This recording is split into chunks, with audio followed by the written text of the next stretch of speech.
Welcome to the Dr. Wyatt Show podcast, where developing a long-lasting, happy relationship is the status symbol to achieve, and following my 6 marriage steps is a path to help get you there. I'm your host, Dr. Wyatt Fisher, a licensed psychologist specializing in marriage counseling. Remember, you can contact me on the Dr. Wyatt Show on Wednesdays from 9 a.m. to 3 p.m. Mountain Standard Time at 720-307-7347. If you don't get me, leave a voicemail. I'll call you back, and our conversation will become a part of the next podcast so that others can also learn from your questions. Okay, today I'm going to do something a little different. I'm going to share 4 stages of my life. How did I get here?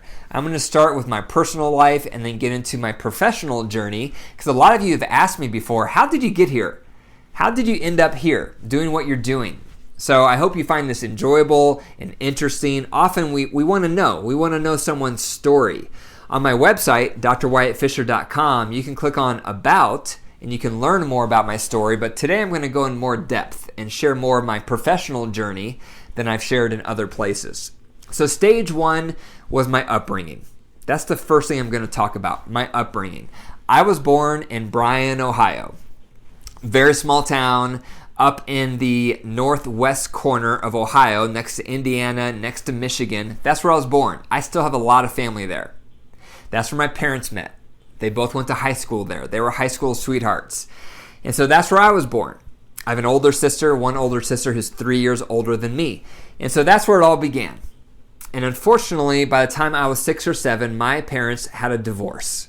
And it was devastating. It blew apart our family. So for several years, it was me, my mom, and my sister.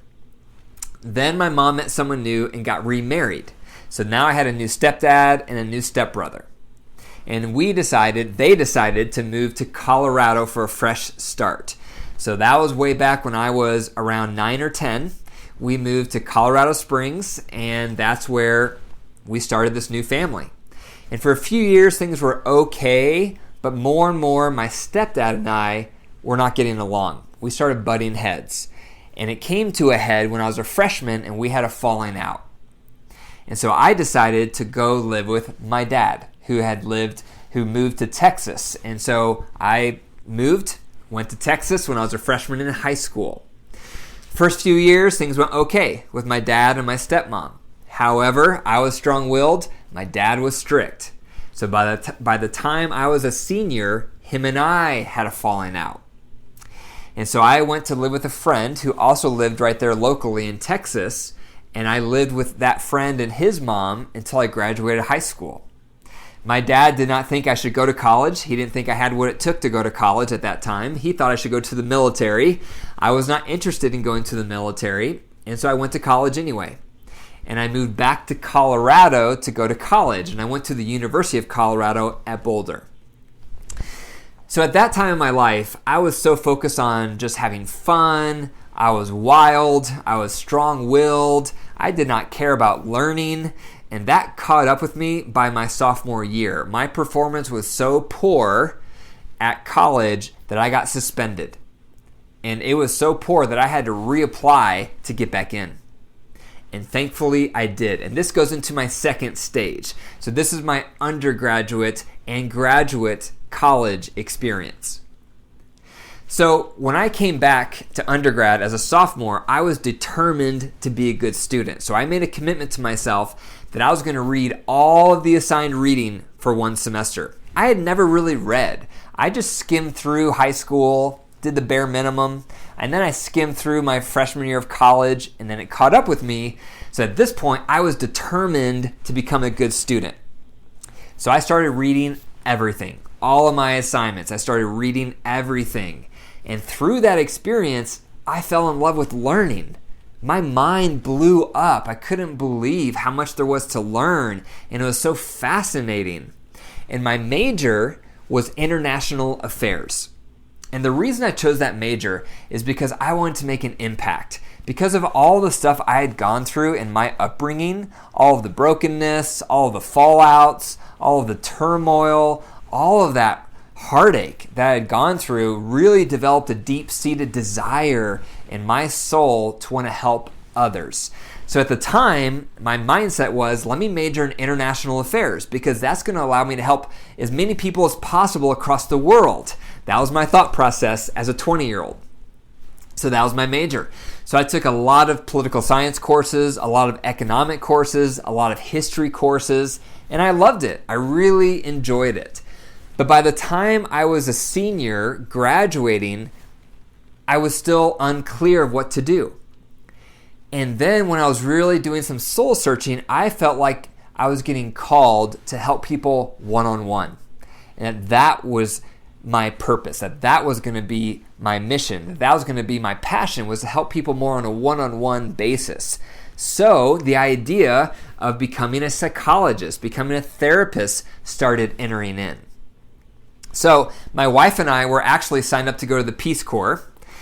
We dated all through college, and then right when I graduated undergrad, we got married, and we were going to go to the Peace Corps. But at that time, I felt a real clear calling to help people one-on-one by becoming a therapist. So we scratched the Peace Corps idea, and instead I applied to graduate school to become a therapist. So that's what we did. So I went to graduate school. We moved to Virginia. I went to school in Virginia for graduate school. And the first year I was in the master's program in counseling, and I loved it. I loved everything about it. I loved all the coursework. I loved actually helping and getting the experience of the one-on-one helping profession. I got a lot of positive feedback from my professors, and so that was confirmation to me that I was on the right track. So after a year in the master's program, I applied to the doctorate program in clinical psychology, and that was a 5-year program. And so I started working hard in that doctorate program, learning all the classes, experiencing all the practicums. I had a practicum in a female prison and at a children's home. And then we had a practicum experience on site on campus where us doctorate students would see all the staff for free. And so that's where I started working with people. And so I really loved it. It was a long program. All of my friends, all my peers were already out making money. I wasn't. I was making, I think, $17,000 a year as a student and just working part-time on campus. And so those were very frugal days, and those were the beginnings of my career. I was a graduate student. I was a student all the way up until I was, I think, 28 years old. So that was a huge part of my 20s, is I was a student. So during this time as well, as a graduate student, I enrolled in a leadership coaching course. It was a year-long program that was being offered at my school, and I also became a certified leadership coach. And this was really the beginning of my entrepreneurial bent. I've always loved starting things. I've always been an initiator, and it really started taking form when I was in graduate school. So once I became a certified leadership coach, I started my first business in leadership coaching. So I started offering leadership coaching to various companies around town and got a few leadership coaching clients. So at that time, what I would do is I would give them 360-degree feedback, which I had learned in my program, and then the major growth areas they had to work on, I would provide coaching with them over 12 weeks, and then we would reassess using 360-degree feedback for progress. And I really enjoyed it. So I did that for a couple years as I was completing graduate school. Once I completed graduate school, my last year was a full year of residency, of internship. I got accepted back at the University of Colorado at Boulder in their student counseling center. That's what I did for a full year to complete my doctorate degree. During that year, I had to choose a specialty. And so I chose ADHD at the time. ADHD at that time was an up-and-coming focus in the field of psychology, especially for adults. And so I took my coaching background and my interest in ADHD and merged it together to form ADHD coaching. So that became my subspecialty during my year at CU Boulder in the counseling department. And it took off. And so midway through my internship year, I started a private practice in Boulder specializing in ADHD coaching.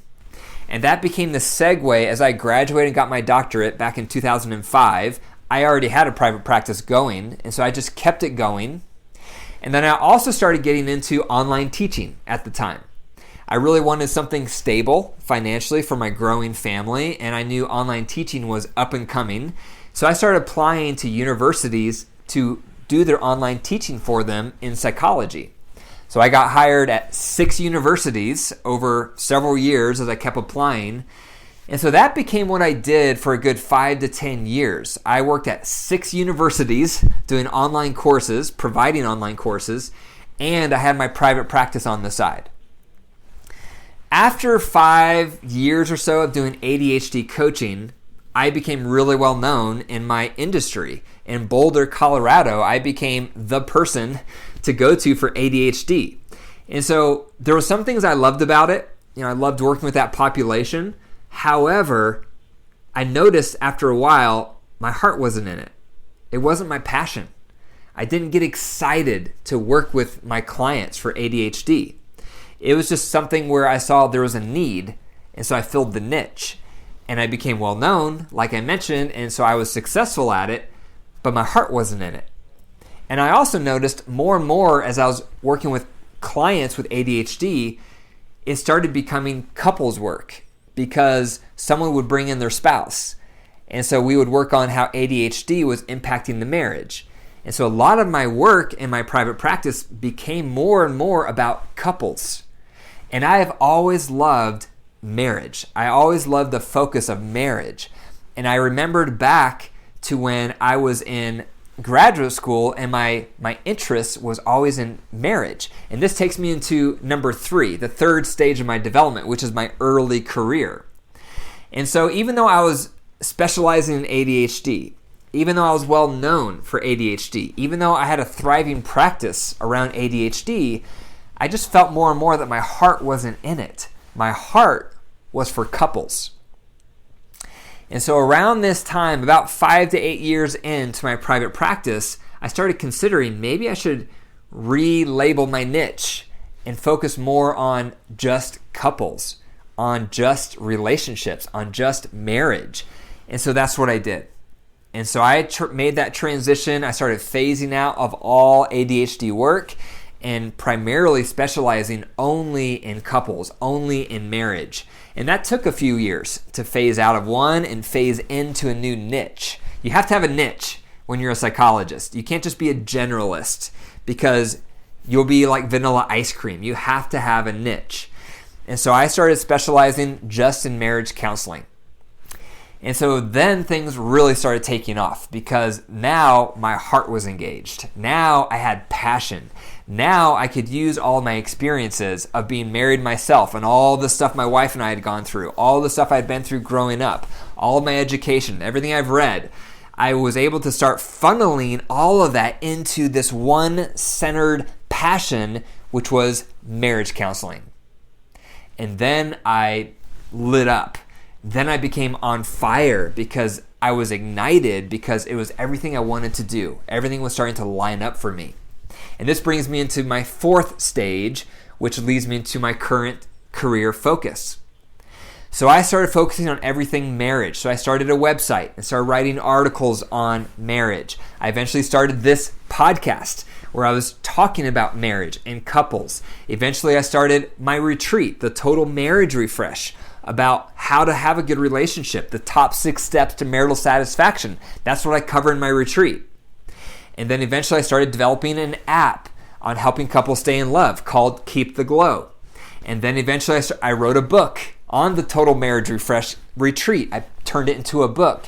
And then eventually I started training other people on how to do the conference for me in different cities to start spreading the message of hope. And that brings me to where I am today. So today, that's my career. That's my focus. That's my passion. I work with couples. I do this marriage podcast. I do a marriage conference. I have an app. I wrote a book all about relationships, all about how to work healthy in relationships. So that's who I am.